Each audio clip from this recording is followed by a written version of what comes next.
FIFA ലോകകപ്പിൽ Neymar ഉണ്ടാകുമോ? നമ്മളെല്ലാവരും നോക്കി കാണുന്ന ഒരു വസ്തുതയാണ് കാർലോ അൻസെലോട്ടി നെയ്മർ എടുക്കുമോ എന്നുള്ളത്. എന്നിരുന്നാലും അത് എടുത്താലും എടുത്തില്ലെങ്കിലും ഇതിനെപ്പറ്റി കിലിയൻ എംബാപ്പയോട് ചോദിച്ചപ്പോൾ പുള്ളിക്കാരൻ പറയുന്ന ഒരു മറുപടി ഇങ്ങനെയാണ്: you cannot imagine a world cup without Neymar junior. Neymar ഇല്ലാതെ ഒരു വേൾഡ് കപ്പ് നിങ്ങൾക്ക് ഇമാജിൻ ചെയ്യാൻ പറ്റില്ല എന്നാണ് പറയുന്നത്. അതായത് എംബാപ്പയും നെയ്മറും പല രീതിയിലുള്ള പ്രശ്നങ്ങളും കാര്യങ്ങളൊക്കെ ഉണ്ട്. പക്ഷെ ഈവൻ ദോ അവർ തമ്മിലുള്ള ആ ഒരു റെസ്പെക്ട്, പ്രൊഫഷണലിസം, ആ ഒരു റെസ്പെക്ട് അവിടെ ഉണ്ടെന്നുള്ള കാര്യമാണ്. അതായത് എംബാപ്പെ പറയുന്നത് നമ്മൾ ഒന്നുകൂടി വിശദമായിട്ട് എടുത്തു കഴിഞ്ഞാൽ, you have all the world stars at the world cup. World കപ്പിൽ നിങ്ങൾക്ക് ലോകത്തിലെ എല്ലാവിധ ബെസ്റ്റ് പ്ലേയേഴ്സ് അവിടെ ഉണ്ടാവും.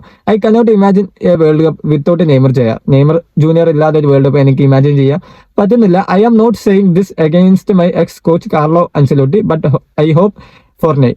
ഇത് ഞാൻ പറയുന്നത് എന്റെ മുൻ പരിശീലകനായ കാർലോ അൻസെലോട്ടിക്ക് എതിരായിട്ടുള്ള സ്റ്റേറ്റ്മെന്റ് അല്ല, പക്ഷെ നെയ്മർ അവിടെ ഉണ്ടാകും എന്ന് തന്നെയാണ് ഞാൻ പ്രതീക്ഷിക്കുന്നത് എന്ന രീതിയിലുള്ള ഒരു സ്റ്റേറ്റ്മെന്റ് ആണ് നമ്മുടെ ഫ്രാൻസ് ഫുട്ബോളിന്റെ കിലിയൻ എംബാപ്പെ പറഞ്ഞു വെക്കുന്നത്.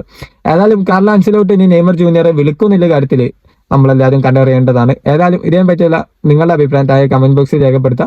അതുപോലെ തന്നെ നമ്മുടെ കോണ്ടന്റ്സും കാര്യങ്ങളൊക്കെ ഇഷ്ടപ്പെടുന്നു എന്നുണ്ടെങ്കിൽ ലൈക്ക് ചെയ്യുക, ചാനൽ ഒന്ന് സബ്സ്ക്രൈബ് ചെയ്യുക.